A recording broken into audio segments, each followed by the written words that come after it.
Welcome to మెగానే TV. Tirumala యాత్ర అంటేనే ప్రతి భక్తుడికి ఒక మధురానుభూతి.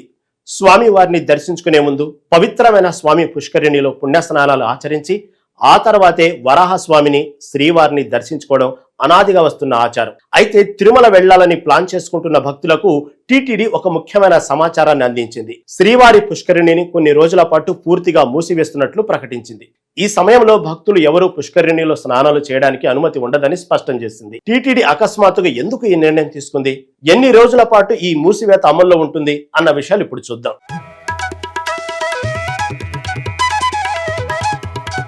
తిరుమలలోని శ్రీవారి పుష్కరిణి ఆగస్టు 1 నుంచి దాదాపు 40 రోజుల పాటు మూసివేయనున్నారు.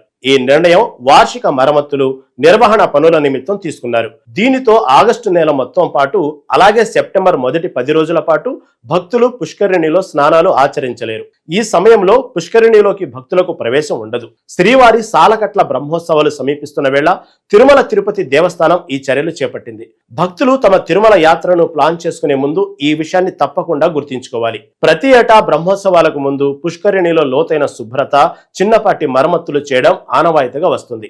అయితే ఈసారి భారీ వర్షాలు, తుఫానుల ముప్పును పరిగణలోకి తీసుకుని ఈ మూసివేత కాలాన్ని పొడిగించారు. తిరుమలకు నిత్యం లక్షలాది మంది భక్తులు వస్తుంటారు. వారి సౌకర్యం, భద్రతా దృష్ట్యా ఈ నిర్ణయం ఎంతగానో దోహదపడుతుంది.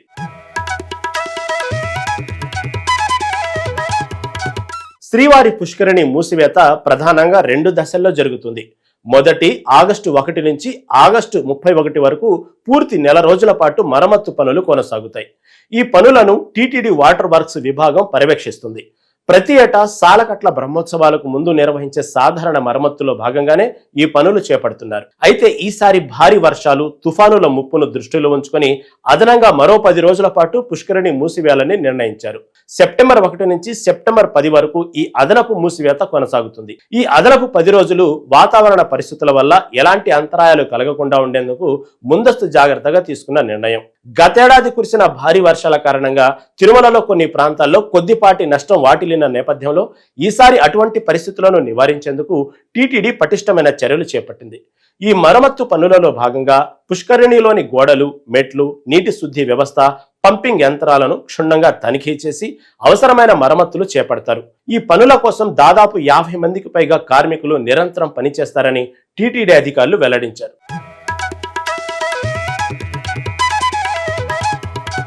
వరాహ పురాణం ప్రకారం శ్రీవారి పుష్కరిణికి ఎంతో గొప్ప ప్రాశస్త్యం ఉంది. మూల్లోకాల్లోని సకల తీర్థాలు ఈ పుష్కరిణిలో కలిసి ఉంటాయని స్వయంగా వరాహస్వామి భూదేవికి వివరించినట్లు కథనం. తారకాసురుని వధించిన తర్వాత వచ్చిన బ్రహ్మహత్య దోషాన్ని పోగొట్టుకోవడానికి సుబ్రహ్మణ్య స్వామి సైతం ఈ పుష్కరిణిలో స్నానం చేసినట్లు చెప్తారు. అందుకే తిరుమల దర్శనానికి వచ్చే భక్తులు ముందుగా పుష్కరిణిలో స్నానం చేసి వరాహస్వామిని దర్శించుకున్న తర్వాత శ్రీవారి దర్శనానికి వెళ్లడం ఆనవాయితీ.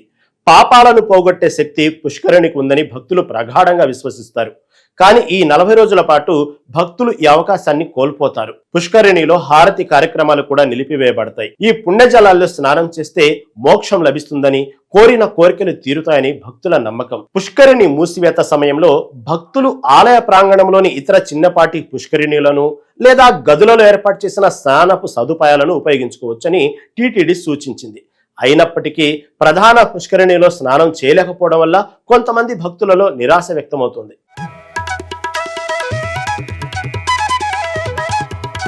తిరుమలలో బ్రహ్మోత్సవాలు ప్రతి ఏటా అంగరంగ వైభవంగా జరుగుతాయి. ఈ ఏడాది శ్రీవారి సాలకట్ల బ్రహ్మోత్సవాలు సెప్టెంబర్ 15న ప్రారంభం కానున్నాయి.